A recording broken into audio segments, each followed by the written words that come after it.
ఈరోజు నేను వచ్చిన ప్లేస్ టడ్బండ్ వీరాంజనేయ స్వామి టెంపుల్. ఇది సికింద్రాబాద్లో ఉంది. ఇది చాలా ఫేమస్ అయిన హనుమాన్ టెంపుల్. ఈ టెంపుల్ చాలా ఇయర్స్ నుండి ఉంది. చాలా మంది చెప్పేది ప్రకారం ఈ టెంపుల్ 400 ఇయర్స్ బ్యాక్ అని చెప్తారు. బట్ కానీ హిస్టరీ ప్రకారం చూసుకుంటే మనకి 150 ఇయర్స్ అయితే డాక్యుమెంటేషన్ అయితే ఉంది. ఇక్కడ ఉన్న హనుమాన్ స్వామి అయితే మనకి స్వయంభుగా వెలిసారు.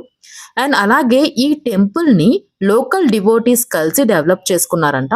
ఇప్పుడు ట్రస్ట్ కూడా వీళ్ళే చేస్తున్నారు. ఇక్కడ చాలా పీస్ఫుల్గా ఉంది.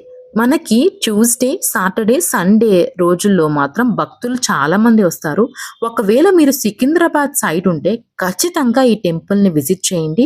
మంచి పాజిటివ్ ఫీలింగ్ వస్తుంది. ఒకవేళ మీరు ఆల్రెడీ విజిట్ చేస్తుంటే మీ ఎక్స్పీరియన్స్ని కమెంట్ సెక్షన్లో మెన్షన్ చేయండి. ఈ వీడియో నచ్చితే లైక్ చేయండి. అలాగే ఇలాంటి మరికొన్ని వీడియోస్ కోసం మన ఛానల్ని సబ్స్క్రైబ్ చేసుకోండి.